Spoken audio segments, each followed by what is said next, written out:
نفك اللمبة الليد.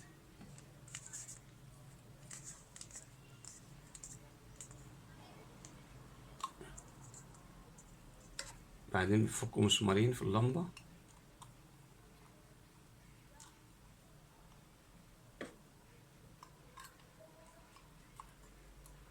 المسمار التاني.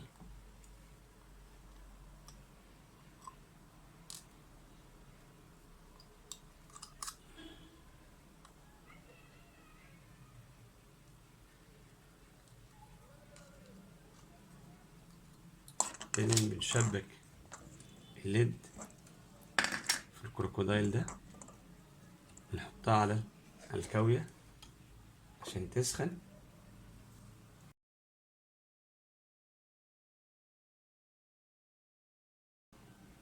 سخنت بقى، ممكن ارفع الليد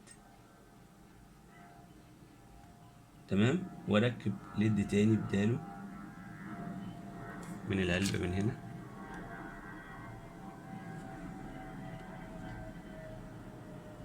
في بولاريتي زائد وناقص، ناخد بالنا في التركيب.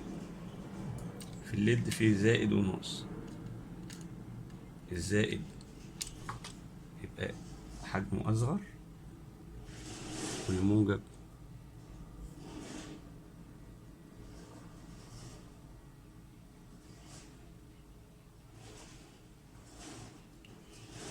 والسالب حجمه اكبر. سوري، واضغط عليها كده. تمام كده الليدات ركبت. ارفعها من على الكاوية عشان تبرد وتمسك الليدات.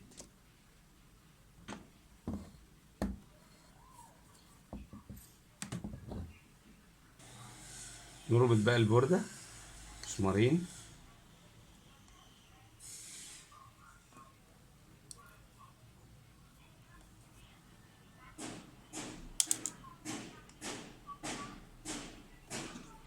نركب الوش.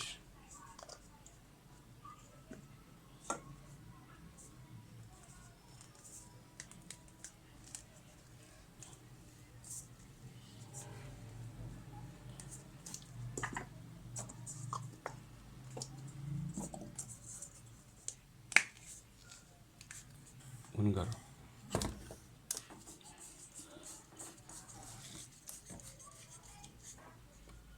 دي اللمبة دي شل ليد ومتركب ليد، ده الصح.